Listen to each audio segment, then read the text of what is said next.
What are we discussing on today's Locked on Diamondbacks podcast?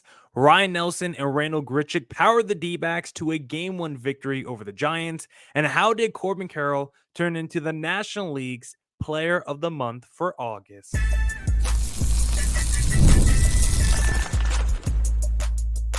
You are Locked on Diamondbacks, your daily Arizona Diamondbacks podcast, part of the Locked on Podcast Network, your team every day.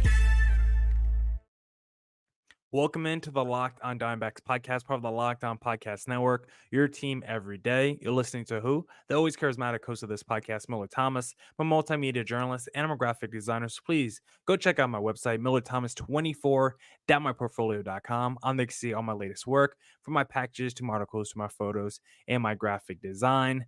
Today's episode is brought to you by Game Time. Download the Game Time app, create an account, and use code LOCKEDONMLB for $20 off your first purchase. Terms apply. Download Game Time today. What time is it? Game time.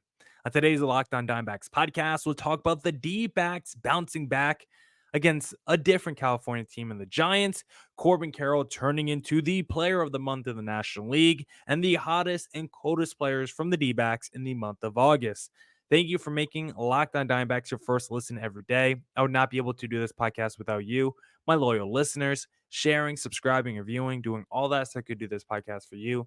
Thank you. It's free. It's available on all platforms, so please continue to tell your friends.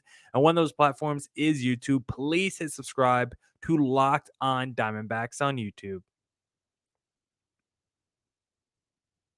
But now let's get into the Locked on Diamondbacks podcast. Let's talk about their bounce back victory over a different California team, this time the San Francisco Giants. D-backs escape with an 8-7 victory because the Giants offense and the D-backs bullpen tried their best to blow this game up. Ryan Thompson comes in. He gives up 4 runs in the 8th. Martinez looks a little shaky there in the 8th and 9th as well, but the D-backs do just enough to escape. Christian Walker comes back in this one, and he delivers a big clutch hit in the 9th inning to give the D-backs an extra insurance run. And the D-backs desperately needed it because the Giants score in the bottom of the 9th would have tied up the game. But thankfully, we got that run. Martinez closes out the Giants, and the D-backs get a bounce back victory. And I was scared in this one. After the 5th inning, when the D-backs were up 7-1 after 5. I thought this game was over. I thought the D-backs were cruising to a victory. I was prepping the podcast notes. I was like, maybe I even hop on after the 7th inning or something because I was so confident in the D-backs winning this game. And then all of a sudden, the 8th inning rolled around. Ryan Thompson, who has been so fantastic for most of the season, really struggling in the month of August. We'll talk about that later in segment number 3 as we go through the hottest and coldest players. But remember when Ryan Thompson was like a 1.5 ERA for 3 months there? Well, Ryan Thompson now, after giving up 4 earned runs today, 3.32 ERA. And now we have to have a conversation about Ryan Thompson and if he deserves the Paul Sewald treatment, if he deserves the early season Kevin Ginkel treatment, where you put him in some lower leverage moments, some less pressurized situation, earlier inning situations, because right now you need him to rebuild his confidence, and you you need to rebuild the trust that the D-backs have in Ryan Thompson, because right now that is not there. Despite him still getting the ball in high leverage moments, Ryan Thompson really struggled in this game and almost blew the game for the D-backs. And I was watching this. I was like, when was the last time a D-back had a game like this when they're up 4, 5, 6 runs and they blow it? D-backs don't really have many games like that. Yes, they have games where they might lose by 6 or 7 runs, or they might even have a game where they're up a run late in the game, and then the other team comes back and clutches it out in the 8th or 9th inning. There's not too many games where the D-backs are blowing out the other team through the first few innings, and all of a sudden the other team comes back and beats the D-backs because the D-backs have a really good offense. So typically they can hold off other teams' offense when they have a big lead, or B, their bullpen typically has been good enough to hold off any large comebacks this season. The last time this has really happened to the D-backs, statistically, I don't know, but visually from, watching the games this season, I was like, this was very reminiscent of early in the season when the D-backs were playing the Braves, like one of the first series of the year, and the D-backs kept taking big leads early in those games, and the Braves would come back and beat the D-backs. That's what this game gave me the vibes of. I'm sure there's probably a game a lot more recent than that Braves series that has happened where the D-backs had a big lead and then the other team came back, but I couldn't really think of one in the moment, and the Braves was the one that was most familiar to me at the top of my mind, and that's the vibes that I kind of got from this game against the Giants. But unlike those Braves games earlier in the year, the D-backs did just enough to close this one out because unlike those Braves games earlier in the year, the D-backs offense now clutch in late game situations because those first 2 months, D-backs were awful. Late and close situations after the seventh inning, the offense did nothing. Now the D-backs offense thrives in those kind of situations, and we saw it tonight where Christian Walker, back from the injured list, came through in the ninth for the D-backs. But the real stars of this game, I don't want to bury the lead. The two R's, Ryne Nelson and Randal Grichuk, were the two stars in this game. Grichuk with Lourdes Gurriel. I mean, we get Christian Walker back. Now Lourdes Gurriel is on the injury list. Hopefully, it sounds like not that serious.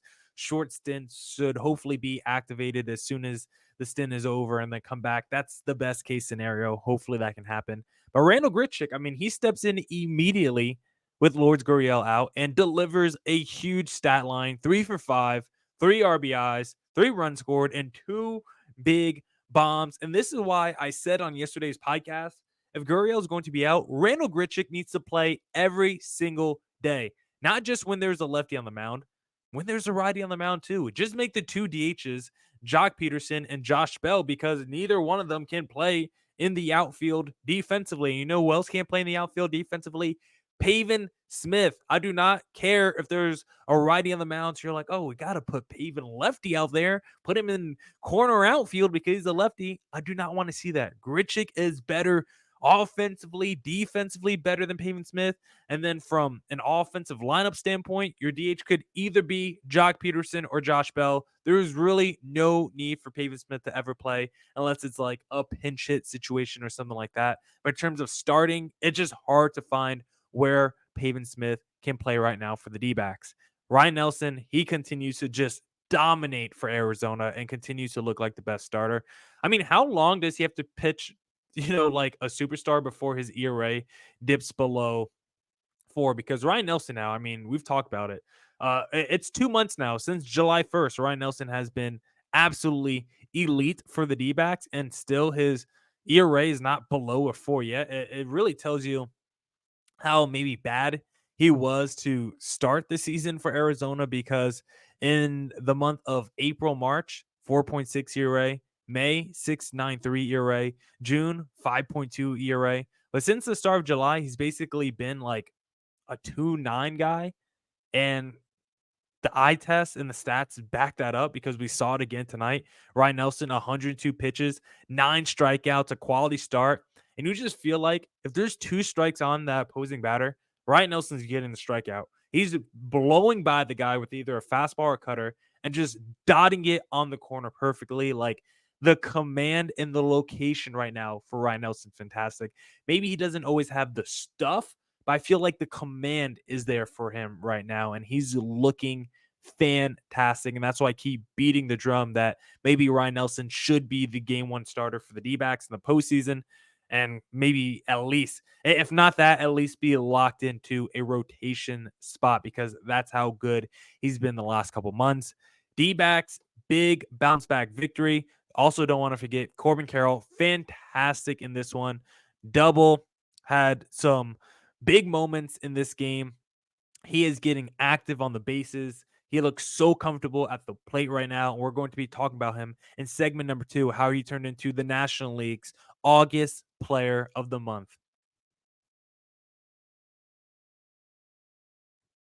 But hey, if you want to get into daily fantasy sports, then I suggest using Prize Picks, because Prize Picks is America's #1 daily fantasy sports app with over 5 million active members. It is the easiest and most exciting way to play daily fantasy sports. Unlike other apps, on Prize Picks, it's just you against the numbers. All you do is pick more or less on 2 to 6 player stats projections and watch the winnings roll in. Right now on Prize Picks, it's great because they invented the flex play, which means you can still cash out if your lineup isn't perfect. You can double your money even if one of your picks doesn't hit. Can you believe that? Winning money despite not getting everything correct. You don't have to be Nostradamus out here to win money with Prize Picks. That's why I love it so much. Download the Prize Picks app today and use code LOCKEDONMLB and get $50 instantly when you play $5. That's code LOCKEDONMLB on Prize Picks to get $50 instantly when you play $5. You don't even need to win to receive the $50 bonus. It's guaranteed. Prize Picks, run your game.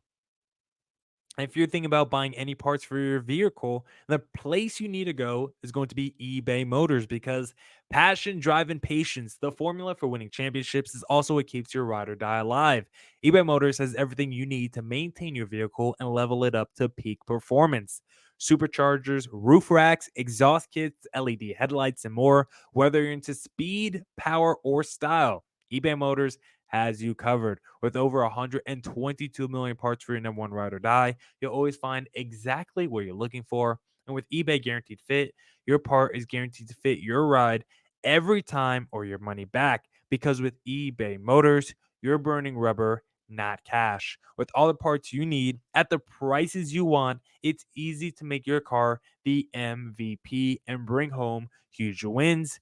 Keep your ride or die alive at ebaymotors.com. Eligible items only. Exclusions apply.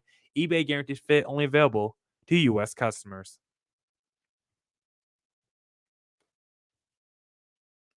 All right. Let's get back into the Locked On Diamondbacks podcast.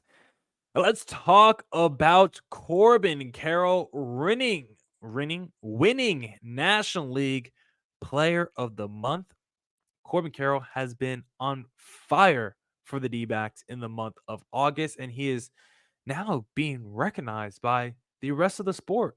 Major League Baseball, thank you for recognizing Corbin Carroll and how well he's been playing in the month of August because it has been quite a turnaround for the reigning rookie of the year. Because at one point, this was a terrible season, a frustrating season by Corbin Carroll. At one point, we thought this was, that sophomore slump season, the season that you just got to throw away. And we were having concerns about, was Corbin Carroll just a one-year wonder? I didn't think that. I thought he was still going to be fine, but how he started the season the first couple months, I couldn't blame you if you might have had that thought just trickle into your mind. There was conversations about whether Corbin Carroll or not should be optioned to the minor leagues, fix his swing, rebuild his confidence. Like, there were so many theories and conspiracies about what's wrong with Corbin Carroll. How can we fix his swing? Does he need to see a swing doctor? Like, what do the D-backs need to do to fix Carroll? And Carroll, all we needed was a little time because he eventually fixed himself. And if you look at his season, you can basically split it down the middle because it's been a tale of two halves for Corbin Carroll. And just like a Eugenio Suarez, I don't think it's fair to say he's having, if you're comparing this season to last year in totality, it's a down year. But I don't think this season is disappointing. I think it was a disappointing first half, but now in the second half, he's been fantastic. Corbin Carroll is basically like what the D-backs were last year or the D-backs were this year, where they only can play a good half of baseball. Last year, the D-backs were great in the first half, terrible in the second half. This year, D-backs awful in the first half, great in the second half. Same with Corbin Carroll, same with Eugenio Suarez. And now Carroll is waking up at the perfect time. We saw this with Julio Rodriguez last year, right? He won Rookie of the Year, sophomore year, struggling big time, but then really heated up those last couple months, second half of the season, and ended up salvaging his year. Corbin Carroll is going to end up doing the same thing. His numbers not going to look as good as they were last year, but he's going to end up salvaging his season and end up putting up a decent slash line, and he can still finish with around a 250 average and maybe around at 800 OPS if he can keep up his August rate for the rest of September. And we've talked so much about Corbin Carroll and what has gone into his turnaround, him shrinking the zone, him being more picky on the type of pitches he wants to see. And it's not just us talking about it. The numbers bear it out, because you look at Corbin Carroll's numbers on the season, uh, the first half of the year, March to July 6th. That's kind of when Corbin Carroll's season flipped. July 7th is when it's flipped. So if you look at his numbers, July 6th and everything prior to that, Corbin Carroll is one of the worst players in Major League Baseball, a 72 WRC plus. And on July 6th, his WRC plus was actually 1 point lower at this point of the year than a Eugenio Suarez. Corbin Carroll on July 6th was actually considered by Fangraphs a worse offensive player than a Eugenio Suarez. And we know how bad a Eugenio has been. At the time, a Eugenio had a 29% strikeout rate, had a batting average below Corbin Carroll, a walk rate below Corbin Carroll. And despite all that being true, he still had a WRC plus 1 point higher than Corbin Carroll on July 6th. That tells you how bad the first half of Corbin Carroll's season was. The first 87 games of Corbin Carroll's season, 210 average, 298 OBP, 310 slug, only 2 home runs. Those first 87 games. It was a terrible first half of the season for Carroll. But now you look at his numbers since July 7th. It's been a complete turnaround for Carroll. Third highest WRC plus on the team since that date, behind Ketel Marte and Jock Peterson. Corbin Carroll since July 7th, WRC plus 167. First 87 games, it was a 72. His last 47 games, it's a 167. He's more than double the offensive player he was the first 87 games of the season. Look at his numbers the last 47, 275 average, 352 OBP, 661 slug. And those are the numbers entering today's game against the Giants. So those don't account for this game one victory against the Giants. But think about how insane that is. Tied for the team lead in home runs with a Eugenio with 17 since July 7th. I'm not surprised a Eugenio has that many since then. Yes, he struggled in the first half, but a Eugenio is a guy who has multiple 30 home run seasons, a 49 home run season. Like, we know the power's there for a Eugenio. But for Carroll, he went to a major power drought in the second half of last season and then didn't have any power in the first 87 games of this year. Then all of a sudden, 17 home runs in his last 47 games. Insane stuff for Carroll. Now you look at his numbers from the month of August. Crazy stuff. A 173 WRC plus in August. Most home runs on the team, 11. Almost double the next guy in Jock Peterson or Ketel Marte with 6 apiece. Carroll, 280 average, 342 OBP, and a 700 slug in the month of August. Insane stuff. And when you look at his numbers month by month, the stuff that has really stood out is his numbers against the fastball and off-speed pitch, because last year, Carroll absolutely dominated the fastball. 296 average, 521 slugging against the fastball last year. But to start this season, Carroll really struggled against that fastball. 171 average, 229 slug in the first month of the season against the fastball. Second month, 237 average against the fastball. And then all of a sudden, in the month of June, something clicked for Carroll and he started turning it on. And when we talk about him shrinking the zone, getting more particular, that fastball is where he's really started to do damage, because he crushed that pitch all of last season. He did not crush it the first 2 months of this season, but now he is. 304 average against the fastball in June, 306 average against the fastball in August, and he seems to have turned his season around. We had to be patient with the rookie of the year. We can see the Dbacks, right? Their record has taken off at the same rate as Corbin Carroll since he's taken off in the second half of this season. So for the D-backs, we've always said this offense is going to go as Corbin Carroll goes. We've always said, even when this offense has been great at times this year, there's another level that this offense can get to if Corbin Carroll ever turns it around. And we're seeing it right now. And so for the D-backs, great to see Corbin Carroll turn around his season. But there's a couple other guys that we need to see them turn it around because they struggled in the month of August. And we'll talk about those guys in segment number 3. But hey, if you're looking to buy tickets to an upcoming D-backs game, the place you want to go is going to be Game Time, because Game Time is the best place for last minute tickets for concerts, sports, comedy, theater, and more. They have this thing called all-in pricing. When you toggle this feature on, you can see the total cost up front with no surprise fees at checkout. Get a panoramic view from your seat in the app before you buy. They also have the lowest price guarantee on Game Time. And if it's not, they will credit you up to 110% of the difference. Take the guesswork out of buying tickets with Game Time. Download the Game Time app, create an account, and use code LOCKEDONMLB for $20 off your first purchase. Terms apply. Again, create an account and redeem code LOCKEDONMLB for $20 off. Download Game Time today. What time is it? Game time.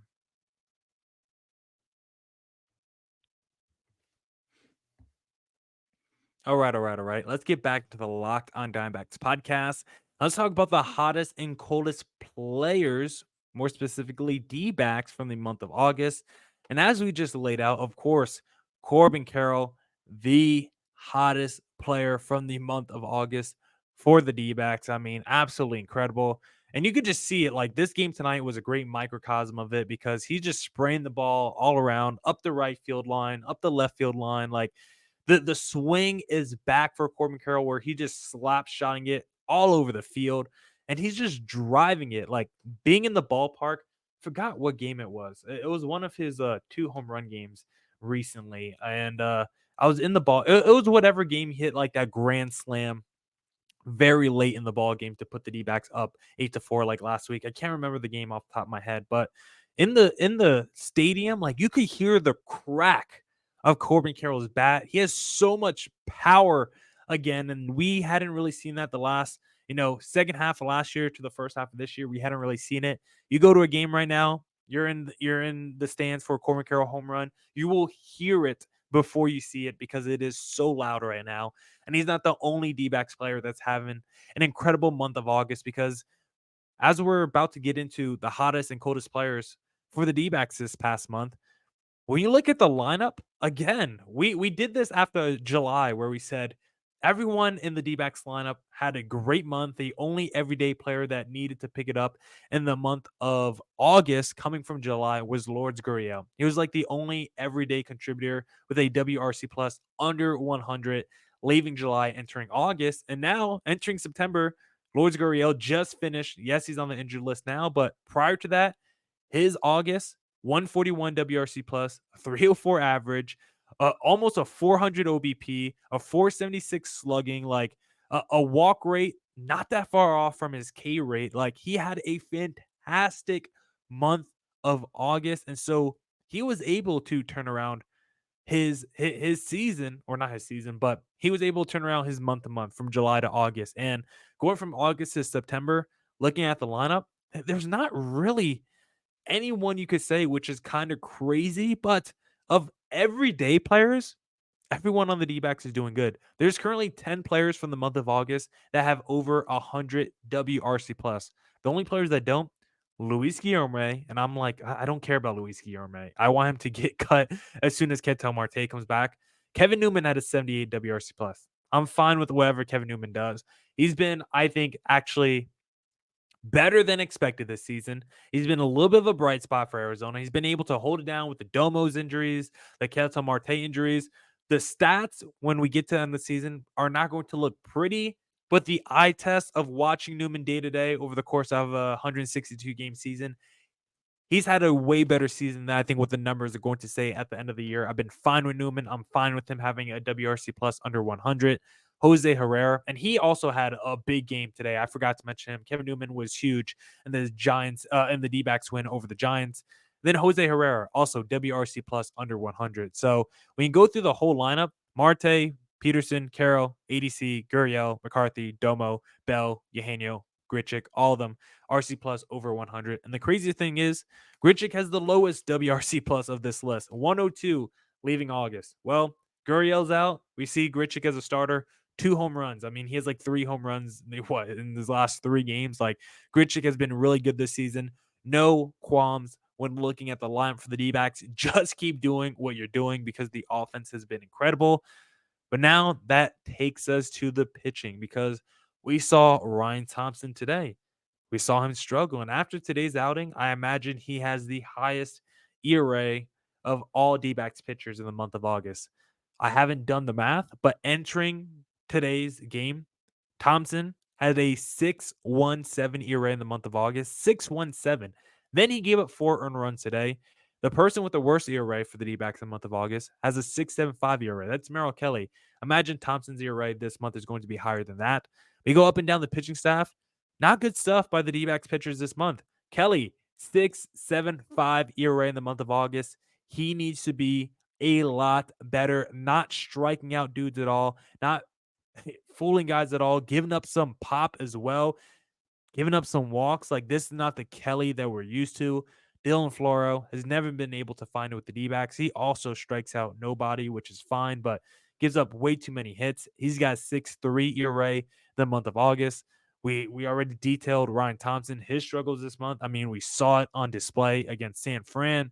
Brendan Pfaadt, 6.04 ERA in the month of August. He's striking out people at a good rate, maybe giving up a little bit too much hard contact, maybe a couple of home runs too many. I like Brandon Pfaadt a lot. It just feels like he's hitting a little bit of a wall before the season ends. Monty, 5.11 ERA in the month of August, and I thought he wasn't that bad in his most recent outing before getting hurt.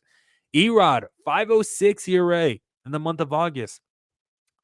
His issue is he doesn't throw enough strikes. He needs to throw more strikes because I don't think he's been that bad. It just feels like he's just always laboring and having to throw so many pitches. But there is like a part of me that feels more confident in Erod right now than like a Gallon or a Kelly, which feels kind of scary. And then after that, Zach Gallen, he's the last guy. 4.94 ERA in the month of August. Those guys have not been good. And if you notice the trend, most of them are starters in the rotation. Gallen, Erod, Pfaadt, and Kelly. Monty used to be a starter, but he's been so bad. All those guys have an ERA of at least 5. Gallen just missed out 4.94, but we'll round it up to a 5. Like, that's terrible. Ryan Nelson, the month of August, worst month in July. Still had a 3.19 ERA in the month of August. And then starts off September, 6 2/3, 2 earned runs, 9 strikeouts. Ryan Nelson's fantastic. Mansplay had a good August. Ginkle, Martinez, and AJ Puck. But I'm really looking at the Kellys, the Thompsons, the Pfaadts, the Erods, the Gallons. Like, you guys have to be better, just not good enough. Paul Sewald, he wasn't the best in the month of August either, 4.66 ERA, but not as bad as some other guys. There are some other D-backs pitchers that are more immediate in terms of them needing to turn it around for the rest of the month of September. So the starters need to get it together, and Ryne Thompson needs to get it together because this is the stretch run of the season for the D-backs. If they don't want to fall out of the wild card race, those guys better start pitching better. Better start pitching better. I don't know how strong that was to end the podcast, but thank you for making this another Locked on Diamondbacks podcast. That's it. Come back tomorrow for more Diamondbacks news coverages and insight. And as always, stay safe, stay healthy. Doses.